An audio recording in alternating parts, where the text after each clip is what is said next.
नमस्कार विद्यार्थी मित्रों।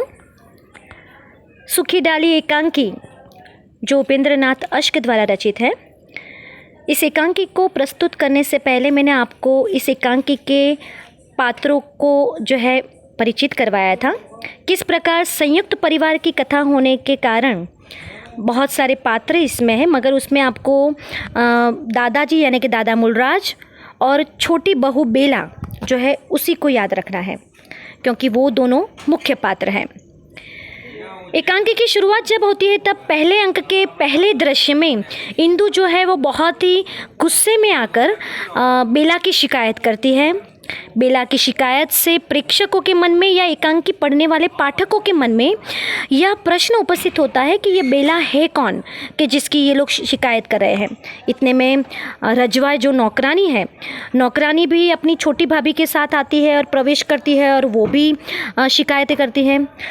नौकरानी की शिकायतें करना, इसमें भी एकांकिका ने बहुत बड़ी बात कह दी है कि बहुत सालों तक यदि हम किसी नौकरानी को अपने वहाँ रखते हैं तो उनकी ये भी एक प्रकार की कहते हैं कि उसकी महत्ता बढ़ जाती है कि वो जो कहते हैं सब लोग सच मानने बैठते हैं, क्योंकि 10-11 साल से, इतने सालों से नौकरी करने के कारण रजवा का एक प्रभुत्व हो गया था अपने घर में, और उस प्रभुत्व के कारण घर में आई मालकिन, नई बहू जो है वो मालकिन कही जाएगी, उसकी भी शिकायत करने के लिए वो सक्षम हो जाती है और सब लोग उसकी बात भी सुनते हैं। तो नौकरानी को जब हम सराखों पर चढ़ाते हैं तो ये नौबत आती है। यहाँ एकांकीकार ने ये भी प्रस्तुत किया है। मंजली बहू भी जो है हंसते हुए प्रवेश करती है उसका, क्योंकि ये हंसमुखा ऐसा स्वभाव ही है, वो बात बात पर कोई भी गंभीरता न दिखाकर हमेशा हंसती रहती है। तो यहाँ उसके स्वभाव पर भी प्रकाश डाला गया है, एकांकिका ने प्रकाश डाला है। ज़्यादातर जो स्त्रियाँ होती हैं वो कोई गंभीर बात होती है, वहाँ भी उसकी हंसी मजाक की जो एक पद्धति है वो कभी बहुत परेशानी खड़ी कर देती है। तो ये भी यहाँ बताया गया है। तो इस प्रकार से मंजली बहू भी प्रवेश करती है और किस प्रकार उसने चालाकी से बेला और परेश की बात सुन ली।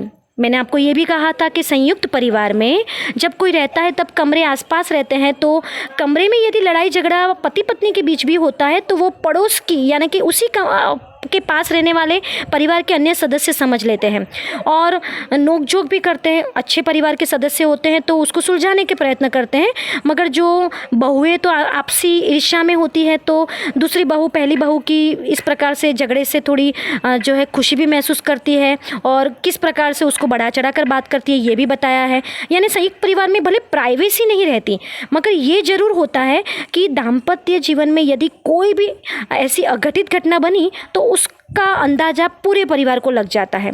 जबकि विभक्त परिवार में आपको पता है कि विभक्त परिवार जब अलग शहर में अलग से रहता है तो उनके बीच कितनी भी बड़ी समस्या हो उनके परिवार के सदस्यों को पता ही नहीं चलती, क्योंकि वो तो अलग रह रहे हैं। इसलिए संयुक्त परिवार की एक दूसरी विशेषता भी बताई गई है कि यदि पति पत्नी के बीच या कोई भी झगड़ा होता है तो उसका अंदाजा पूरे परिवार को लग जाता है और परिवार के बुजुर्ग जो है उसको सुलझाने की कोशिश करते हैं।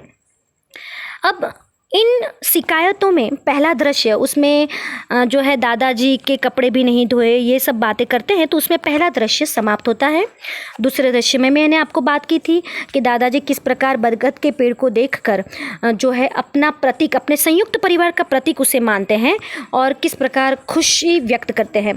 तब करमचंद जो है वो परेश और बेला के अलग होने की बात करते हुए उन खुशी में थोड़ी दरार डालता है और ये भी कहता है कि ये जो बेला आई हुई है वो बहुत अहंकारी लगती है, उसको जो है उसका रहन सहन, पहनावा से लेकर हमारे साथ जो है बातचीत न करना, उससे हमें पूरे घर को अच्छा नहीं लगता।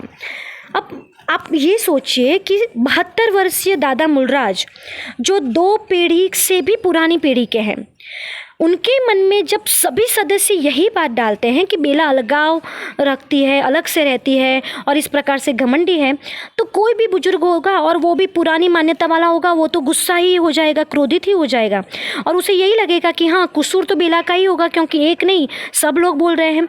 मगर आप दादा की दीर्घ दृष्टि देखिए, उनकी समझदारी देखिए कि उन्होंने ये अंदाज़ा लगाया कि किस प्रकार से बेला शिक्षित परिवार से बड़े घराने में लाहौर के प्रति प्रतिष्ठित वर्ग से आई है। हो सकता है उसके रहन सहन, पहनावे, उनकी जो शिक्षा, सभ्यता सब कुछ अलग हो। जिस प्रकार विभक्त कुटुंब में कोई लड़की रहती है तो हो सकता है कि एकदम से वो इतने बड़े संयुक्त परिवार में घुले मिले नहीं, तो उस दीर्घ दृष्टि के कारण वो सभी सदस्यों को अपने पास बुलाते हैं बेला को छोड़कर, और सभी को कहते हैं कि जब तक बेला का हृदय परिवर्तन न हो, बेला को जो भी अच्छा लगे वही करना है। जब तक मैं ना कहूँ तब तक कोई भी बेला को कोई काम भी नहीं सौंपेगा और बेला का कोई दिल दुभाएगा नहीं। तो इन बातों को सब लोग सर आँखों पर बिठा लेते हैं, क्योंकि सभी परिवार के लोग जो है दादा मूलराज को बहुत ही अच्छी तरह से मानते थे, उनके स्नेह का आदर करते थे, और इसी के कारण अब सभी परिवार के लोगों ने उनकी जो आज्ञा है उसको मानना शुरू कर दिया। बेला से बहुत अच्छा व्यवहार करने लगे। छोटी भाभी भी बेला के घर गई। तीसरे दृश्य की शुरुआत होती है। तीसरे दृश्य में मैंने आपको कहा कि बेला की एंट्री, यानी वो अपने कमरे में बैठी हुई है। अब तीसरे दृश्य में ही प्रेक्षकों को वो बेला दिखाई देगी। अब 2 दृश्य तक तो प्रेक्षकों और पाठकों के मन में बेला के प्रति थोड़ी सी घृणा भी होगी कि हाँ, यही लड़की है अहंकारी, जिसके कारण पूरे परिवार में संघर्ष पैदा हुआ। मगर एकांकीकार ने बहुत ही चालाकी से जो बेला है उसके व्यवहार को इतनी अच्छी तरह से बताया है कि बेला एक बहुत ही शिक्षित और सभ्य परिवार की लड़की हमें दिखाई दे। कहीं भी ये जो परिवार के लोग बोल रहे हैं कि अहंकारी है, अलगाव से रहती है, तो वो हमें नहीं दिखाई देगा। तो एकांकीकार ने अभिनय के रूप में भी उसको बहुत ही एक सामान्य सरल लड़की के रूप में बताया है, एक बहू के रूप में बताया है।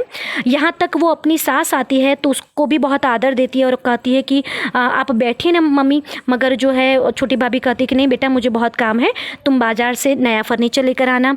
वो 2-3 बार कहती है कि मगर थोड़ी देर तो बैठिए, थोड़ी देर तो बैठिए। तो ये उसका आग्रह जो है वो बेला की सभ्यता, उसकी नम्रता, उसकी विवेकशीलता को दिखाता है। तो एकांकीकार को ये दिखाना था कि जिस प्रकार पूरे परिवार के लोग जो समझ रहे हैं ऐसा बेला नहीं होगी, और ये बात दादा मूलराज समझ गए थे बिना बेला का व्यवहार देखे। बेला का व्यवहार उन्होंने देखा नहीं था, फिर भी उन्होंने किसी की बात नहीं सुनी, मगर वो समझ गए थे। ये ऐसी उनकी दीर्घ दृष्टि थी। तो फिर जब सास चली जाती है, फिर मंजली बहू भी आती है। मंजली बहू भी नहीं बैठती। तो अब बेला जो है वो बहुत दुखी होती है कि ज़रूर सब लोग मुझसे उखड़े उखड़े हैं, कुछ तो ऐसी बात है। ऐसी बातों में जब वो सबको मंजली बहू को कहती है, तब मंजली बहू रो पड़ती है और कह देती है कि मुझे और इंदु को तो बहुत ही अच्छी तरह से पेश आने को कहा है, आदेश दिया गया है। यदि हमारे से कोई क्षति हो गई हो तो हमें माफ़ करना, क्योंकि वो अभी ही परेश से लड़कर बाहर निकली थी।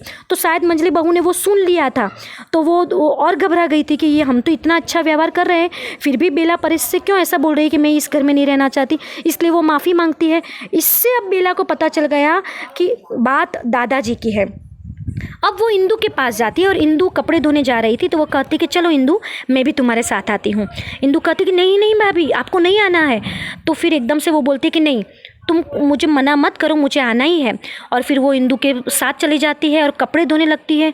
इंदु बहुत मना करती है कि आप मत कपड़े धोइए, आपको कुछ ज़रूरत नहीं है, मगर वो नहीं मानती।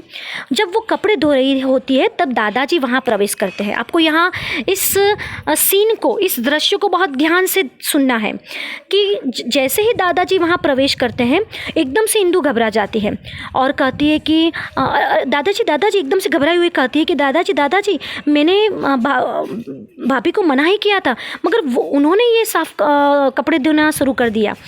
तो दादाजी अभी कुछ बोलते ही नहीं और एकदम से चुप रहते हैं और थोड़ा मुस्कुराते हैं। तब जो है बेला आकर कहती है कि दादा मूलराज से ये बातें करती हैं कि दादाजी, क्या आप पेड़ से लगी लगी डाली सूख न जाए और टूट न जाए ऐसा सोचते हैं, मगर क्या आप ये नहीं चाहते कि पेड़ से लगी लगी डाली मुरझा जाए?